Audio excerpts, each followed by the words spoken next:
Welcome to P Agarwal editorials. तो आज हम डिस्कस करेंगे फर्स्ट आर्टिकल जो हमारा है shaping a response to the US reciprocal tariffs.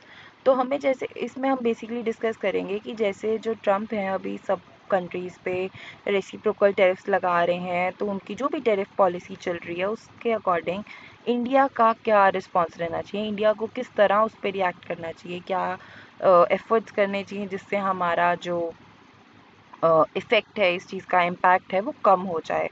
तो बेसिकली हमने देखा कि जो उनका न्यू रेसिप्रोकल टेरिफ का स्ट्रक्चर है उसमें अब जो टेरिफ्स लगा करेंगे वो दो पार्ट्स में डिवाइडेड होंगे। पहला जो कि एग्जिस्टिंग कमोडिटी वाइज टेरिफ्स हैं जो कि ऑलरेडी लग रहे थे, और सेकंड एक एडिशनल हमारा होगा कंट्री वाइज रेसिप्रोकल टेरिफ जो हर प्रोडक्ट पे एडिशनली लगेगा। अभी टेम्परेरी 90 डेज़ के लिए 10% का कैप लग गया है चाइना के अलावा सारी कंट्रीज़ पे। ट्रम्प ने अब टेरिफ्स का कैलकुलेशन कैसे करा गया है, इसमें उन्होंने नेट एक्सपोर्ट्स देखे यूएस को divided by the imports to US और उसका -12 उससे मल्टीप्लाई कर दिया and then we get the US discounted tariff rate. इस इसमें अब ना ही उन्होंने इंडिविजुअल टेरिफ रेट्स कंसीडर किए हैं, ना ही इम्पोर्ट इलास्टिसिटीज़। तो ये काफ़ी ज़्यादा मतलब क्रिटिसाइज और मिसलीडिंग भी है, क्योंकि जो उन्होंने एक टेबल हमें शो किया था चार्ज टू यूएस, उसमें ओरिजिनल टेरिफ नहीं बताया गया था बल्कि जो भी डिस्काउंटेड टेरिफ आ रहा था उसका जस्ट डबल लिखा हुआ था। एग्जाम्पल के तौर पे अब हम देखते हैं कि इंडिया का रेसिप्रोकल टेरिफ जो है कि वो ऑलमोस्ट 26% आ रहा है हमारे 2024 के डाटा के बेसिस पे। तो हमारे पास नेक्स्ट जो पॉइंट है वो ये है कि हमारा इंडियन एक्सपोर्ट्स पे अब क्या इम्पैक्ट पड़ रहा है। तो इंडिया के जो एक्सपोर्ट्स हैं वो उन पे जो टेरिफ है वो मतलब यूएस को वैसे भी हम मॉडरेट ही हैं हमारे, और एक्सपोर्ट्स कम ही हो रहे हैं हमारे ऑलमोस्ट। जो 26% एक्स्ट्रा टेरिफ है वो कुछ है की सेक्टर्स को मतलब ज़्यादा इम्पैक्ट करेगा, जैसे कि electrical machinery, mechanical appliances, made up textiles. Minimal impact हमारा किन पे रहेगा, जेम्स और ज्वेलरी पे। फार्मास्यूटिकल्स और रिफाइंड फ्यूल्स को तो एग्जेम्प्ट ही कर दिया गया है न्यू टेरिफ से, तो इन चीज़ों से हमें ज़्यादा फर्क नहीं पड़ेगा। India's competitors also hit. तो अब जो इंडिया के कॉम्पिटिटर्स हैं उन पे रेसिप्रोकल टेरिफ ज़्यादा लगा है, तो हमें इतनी ज़्यादा प्रॉब्लम नहीं है। जैसे चाइना, वियतनाम, बांग्लादेश, कंबोडिया, इन पे हायर है हमसे। साउथ कोरिया का ऑलमोस्ट 25% है।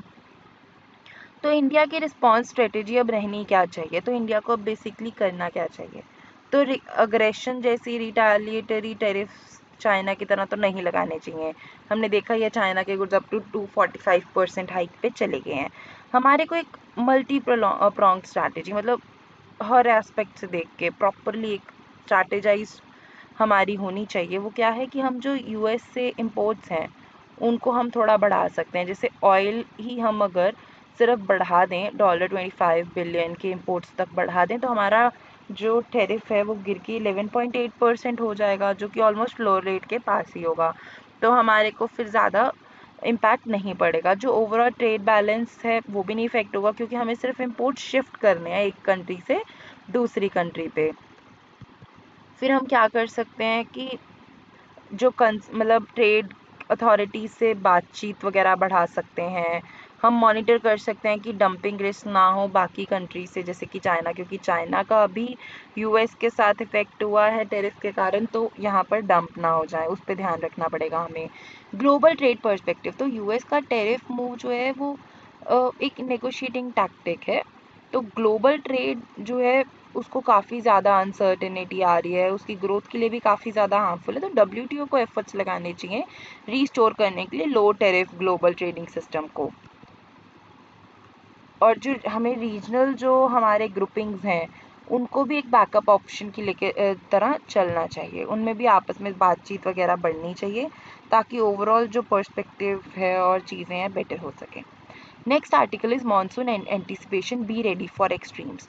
तो इस आर्टिकल में क्या बात करेगी कि आईएमडी फॉरकास्ट कर रहा है 2025 के लिए कि हमारे पास अबव नॉर्मल रेनफॉल होगी जून से सितंबर में 5% मोर देन एवरेज 87%। तो ये हमारी क्रॉप्स के लिए बहुत अच्छा रहेगा, क्योंकि इस समय हमारी खरीफ क्रॉप्स लगती हैं, राइस वगैरह, तो उसके लिए अगर हमें रेनफॉल ज़्यादा होगी तो अच्छी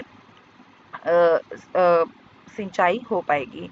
तो एक्यूरेट ये है कि it will be the second year है और अबव नॉर्मल आने का। जैसे 2024 में हमें 8% एक्सेस मिली थी, इस साल 5% एक्सेस का माना जा रहा है। तो लेट्स सी मतलब क्या होता है। पॉजिटिव इम्पैक्ट्स क्या रहेंगे हमें कि हमारी खारिफ क्रॉप्स का अच्छा सोइंग सीजन निकल जाएगा। गवर्नमेंट के जो एफर्ट्स हैं to procure pulses at MSP, उससे भी हमें वो भी गवर्नमेंट एफर्ट्स को भी सपोर्ट मिलेगी, क्योंकि गुड पल्स हार्वेस्ट आएगी, क्योंकि जो पल्सेस हैं वो ज़्यादा लैंड इंटेंसिवली लेती हैं जगह, तो इसलिए। नेक्स्ट हमारे पास है फॉरकास्टिंग सिस्टम एंड रिलायबिलिटी। तो आईएमडी क्या करता है, 2 स्टेज मॉनसून फॉरकास्टिंग सिस्टम है उसका, अप्रैल फॉरकास्ट और एक मिड मई में दोबारा से अपडेट होता है, एक वो वाला फॉरकास्ट होता है। मंथली अपडेट्स आते रहते हैं, शॉर्ट टर्म फॉरकास्ट भी होते हैं, पर जो अप्रैल के फॉरकास्ट है वो ज़्यादा अनसर्टेनिटीज़ से भरे होते हैं, क्योंकि साइंटिफिक और कॉम्पिटिशनल लिमिटेशंस भी हैं हमारे पास। Role of El Nino and Eurasia snow cover. तो अब एल नीनो इफेक्ट हमें पता है कि जो गर्मियों में क्या होता है कि जब हमारा इंडियन लैंड जो है वो गर्म हो जाता है, तो उससे हवाएं इंडियन मेनलैंड, जब लो प्रेशर एरिया क्रिएट हो जाता है, उससे इंडियन लैंड की तरफ फ्लो करती हैं। तो इस साल हमारा एल नीनो ईयर भी नहीं है।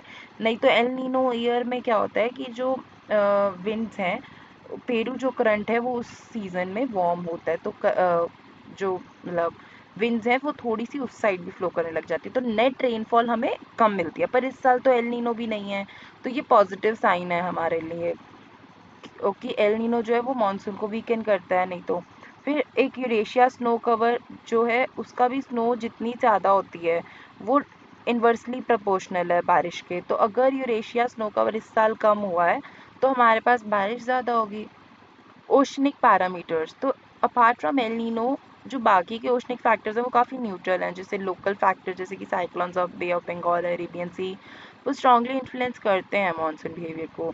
वार्निंग ये है कि हमें प्रिपेयर रहना चाहिए क्लाइमेट एक्सट्रीम्स के लिए। तो अगर अबव नॉर्मल रेनफॉल हो रही है तो उससे लैंडस्लाइड्स, फ्लड्स, इन सब का खतरा बढ़ जाता है। एग्जाम्पल वायनाड केरल में डिज़ास्टर हुआ जुलाई 2024 में।